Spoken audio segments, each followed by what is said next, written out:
She said she needed space, but space wasn't what I got.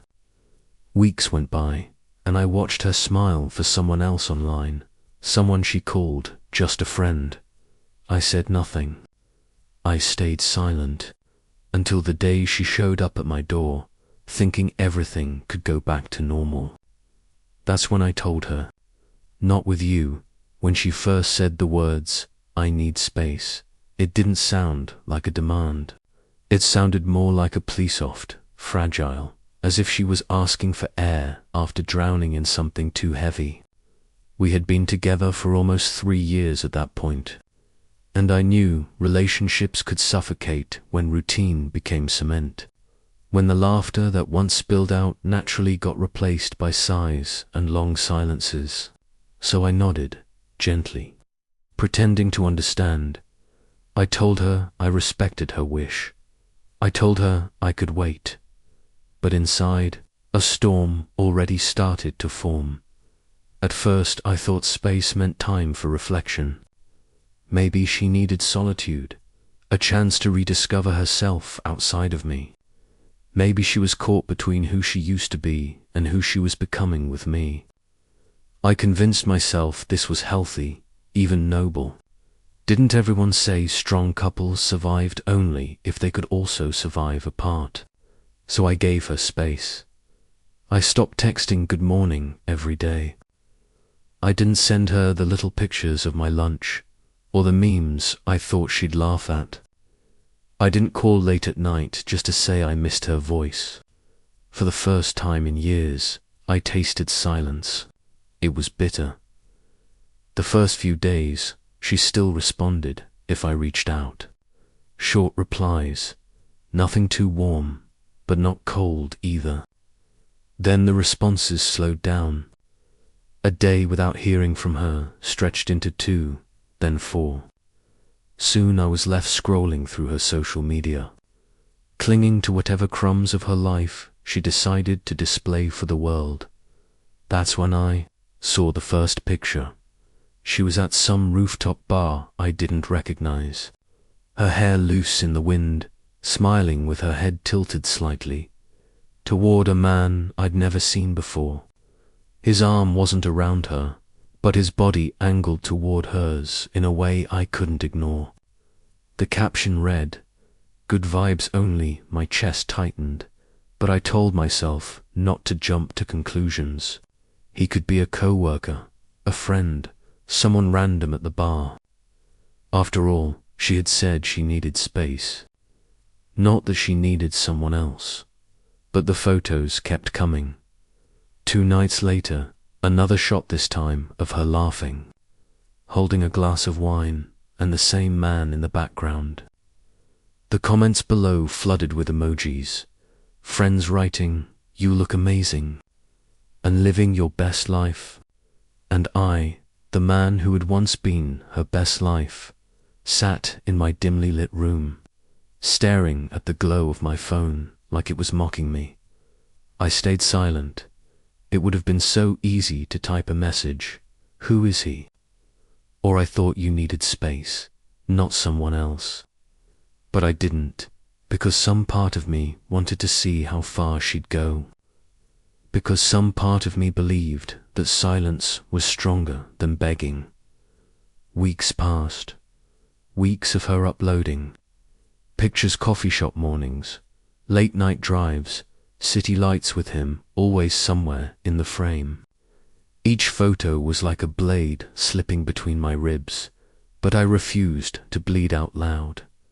Instead, I buried myself in routine. Work, gym, meals, alone. I became mechanical, almost robotic, surviving but not living. And every night before bed, I would check her profile like a man checking his own wound to see if it had healed, or if it was still bleeding.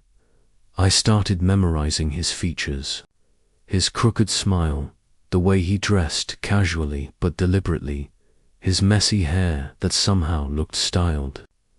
I didn't know his name, but he haunted me. I wondered if she whispered to him the things she once whispered to me. I wondered if his jokes made her laugh the way mine used to, and through it all I said nothing. People talk about silence like it's passive, like it's weak. But silence is sharp. It cuts both ways. It eats at you, corrodes you from within. And it can also scare the other person because they never know what you're thinking, what you're planning, whether you're waiting or whether you've already given up. The truth is, I didn't know which one I was, either. One night, scrolling through her latest post, her and him on a bridge, lights glowing behind them. Her smile so wide it seemed almost staged. I whispered to myself, this isn't space. This is replacement. I wanted to smash the phone against the wall. I wanted to drink until my mind blurred out her face. I wanted to call her and scream until my throat burned, but I didn't. I sat there, quiet still, dying slowly but silently, and then, after weeks of nothing, she showed up. It was a Friday evening. I was halfway through reheating leftovers when I heard the knock. I opened the door, and there she was, hair tied back, eyes bright but nervous, carrying the faint smell of perfume I didn't recognize. She smiled like she'd just come back from vacation, like nothing had happened. She said, I'm ready to be close again. I stared at her. My mind flashed through every picture, every caption. Every night I stared at my screen while she was out smiling at another man. And in that silence between us, I felt something snap. I replied, slowly, deliberately, not with you. Her smile faltered. Her eyes widened, disbelief flooding them like a wave. She shook her head, stepped closer, reaching for my hand, but I pulled away. Tears welled up as she whispered, but space doesn't mean freedom. You were supposed to wait. You were supposed to follow the rules. Rules. That word hit me harder than anything else. Because there had never been rules, not ones we both agreed on. Only her expectations, her terms, her escape plan. And me, the fool who thought silence would prove my strength. But at that moment, for the first time since this all began, my silence turned into clarity. And clarity is louder than any words could ever be. She stood there on my doorstep, trembling between tears and anger. And all I could think about was how familiar her face looked, yet how much of a stranger she had become. It wasn't the same girl who once stayed up with me until sunrise, whispering dreams about the future. It wasn't the same girl who used to steal fries from my plate, laughing when I pretended to be annoyed. No, this was someone else. Someone who had rewritten the rules of our love story without telling me. Not with you. My words echoed in the small hallway between us. Her lips quivered, as if she wanted to argue but didn't know where to begin. You don't understand, she finally whispered, her voice breaking. I just needed to clear my head. That's all. He's just a friend who was there when I felt lost. I laughed. It wasn't the cruel, loud kind of laugh that people use to mock. It was hollow, empty, the kind of laugh that escapes when you've already lost everything worth holding on to. A friend, I repeated, like tasting a bitter fruit. She flinched. Her eyes darted away as though she couldn't hold my gaze. And in that instant, I saw guilt written all over her. The photos, the captions, the late nights, none of it was innocent. I didn't need proof. Her silence was proof enough. I let her in. Not because I wanted to, but because I wanted to hear the full script of her performance. She stepped into my apartment as if she still belonged there, slipping off her shoes like she always had, brushing her fingers across the back of the couch as if nothing had changed. The audacity of her comfort made my blood boil.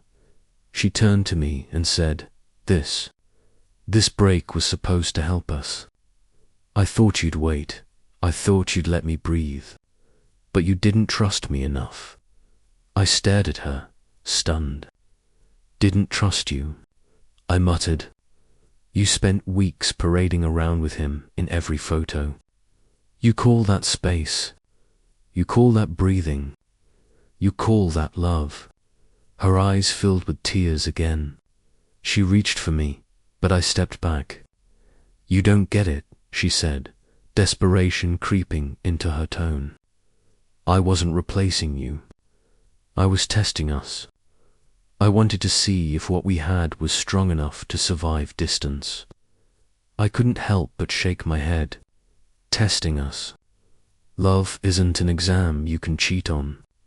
It's not something you measure by throwing yourself into someone else's company. It's either there or it isn't.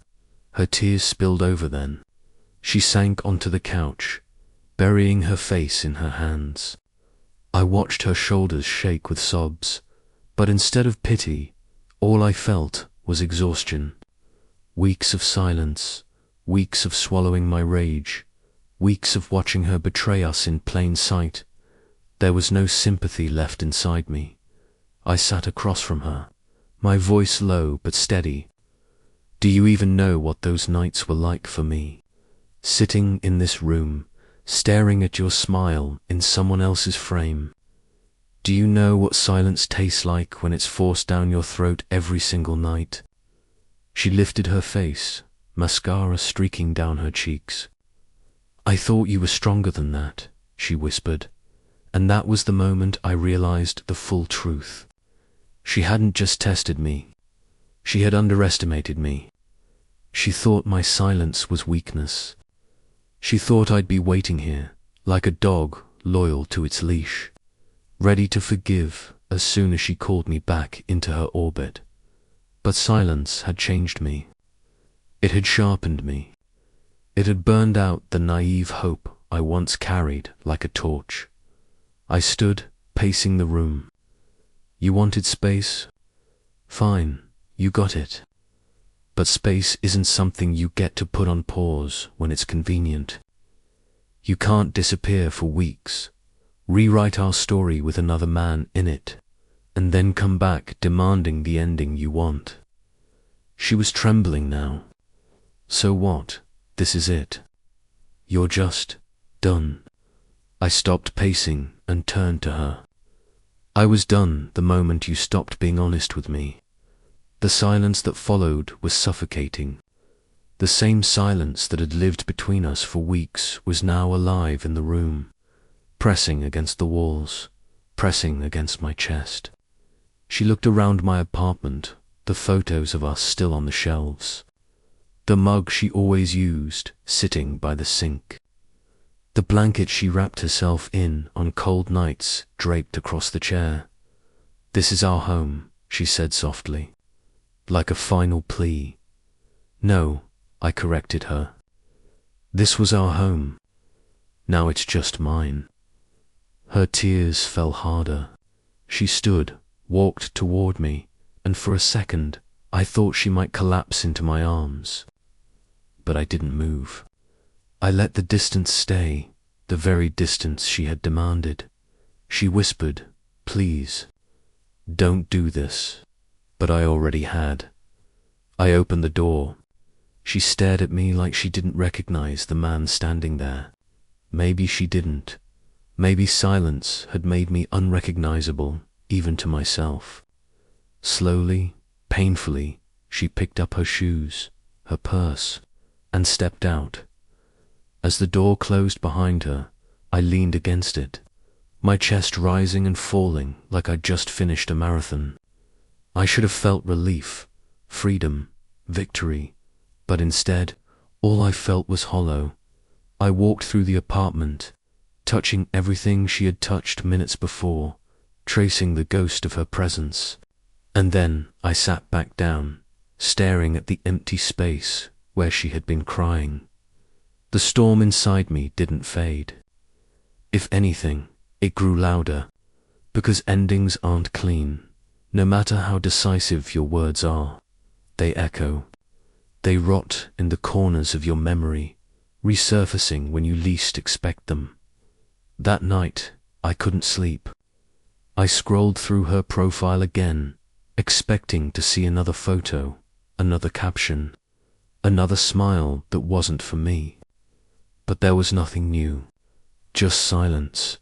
The same silence I had lived in for weeks, the same silence that had become my only companion. And I realized then sometimes silence isn't strength. Sometimes it's just another form of pain. But pain can be a teacher, and I was ready to learn. The days after she left blurred together like a smear of color on wet canvas. Morning bled into night, night into morning. Time lost its shape. For the first time in years, I wasn't tethered to anyone's expectations. No good morning texts to send, no calls to wait for, no promises to keep alive. The silence that once felt like a cage now spread around me like an open field, empty, boundless, terrifying.